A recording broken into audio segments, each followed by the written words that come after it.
নমস্কার বন্ধুরা। কবিগুরু রবীন্দ্রনাথ ঠাকুর খাদ্যরসিক ছিলেন। এই বিশ্বকবি খাবার নিয়ে নানা রকম এক্সপেরিমেন্ট করেছেন। এঁচোড় তিনি খেতে ভালোবাসতেন এবং সর্বদা মৃণালিনী দেবীকে বলতেন যে নতুন রকমের কিছু করো।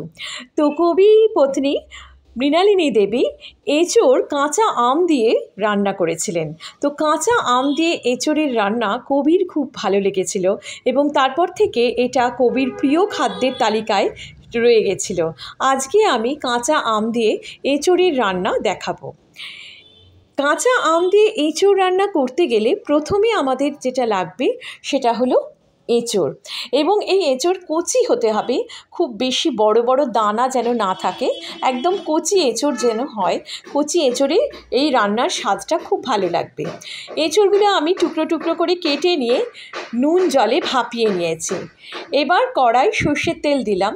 সর্ষের তেল দিয়ে দেব তেজপাতা, শুকনো লঙ্কা ফোড়ন এবং গোটা গরম মশলা অর্থাৎ দারচিনি, এলাচ এবং লবঙ্গ।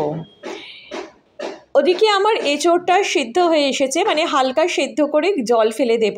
সেটা তোমরা জানো, যারা এঁচোড় রান্না করো সেটা জানো যে এঁচোড় রান্না করার সময় নুন জলে একটু ভাপিয়ে নিয়ে জলটা ফেলে দিতে লাগে। তো এবার ওইদিকে ওটা হলো, আর আরেক দিকে আমি কড়াতে দেখো এখানে আমি তেজপাতা দিয়েছি, গোটা গরম মশলা দিয়েছি। এবার আমি দিলাম কুচনো পেঁয়াজ আর দিলাম আলু ডুমো ডুমো করে কাটা। এই রান্নাটা আমি পেঁয়াজ দিয়ে দেখাচ্ছি, তোমরা কিন্তু সম্পূর্ণ নিরামিষেও করতে পারো, অর্থাৎ শুধুমাত্র আদা বাটা দিয়েও কিন্তু এই রান্নাটা করা যায়।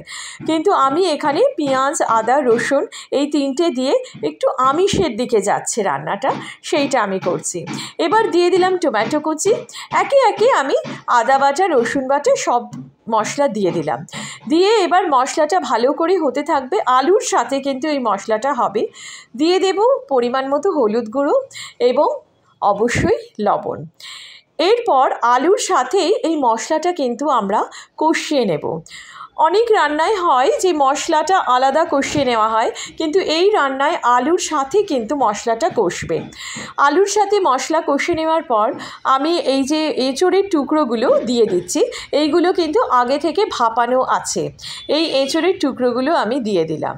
এঁচোড়ের টুকরোগুলো দিয়ে এবার আমি দেব কাঁচা লঙ্কা, অথবা তোমরা শুকনো লঙ্কার গুঁড়ো অথবা কাশ্মীরি লঙ্কার গুঁড়ো দিতে পারো। এরপর দেব পরিমাণ মতো জল। আর এঁচোড়টা যখন সেদ্ধ করেছিলাম তখন সামান্য লবণ দিয়ে সেদ্ধ করেছিলাম, তাই এইখানে যখন আলু দিচ্ছি আলুর জন্য ওই লবণটা একটু দেখে নিতে হবে যে কতটা পরিমাণ লবণটা দেবে। এই পরিমাণ মতো লবণটা দেওয়া হবে, আর দেবে সামান্য একটুখানি চিনি। এইবার এই রান্নাটা বেশ একটু কষা কষা যেই হবে তখন এই যে হালকা গরম জল আমি ঢেলে দিচ্ছি। এবার আমি কাঁচা আম নিলাম, আমের পাল্প করে নিলাম। এই যে আমের পাল্প দেখো গ্রেভিতে আমি দিয়ে দিয়েছি। এর সাথে আমি দিয়েছি কিছু কারি পাতা। তোমরা কারি পাতা দিতেও পারো, কারি পাতা না দিলেও হবে, কিন্তু কারি পাতাটা দিলে কাঁচা আমের সাথে কারি পাতা এই দুটোর ফ্লেভার দুর্দান্ত হয়। তো এরপরে এই রান্না একদম রেডি। এবার খেয়ে আমায় কমেন্ট করে জানাও কেমন লাগলো।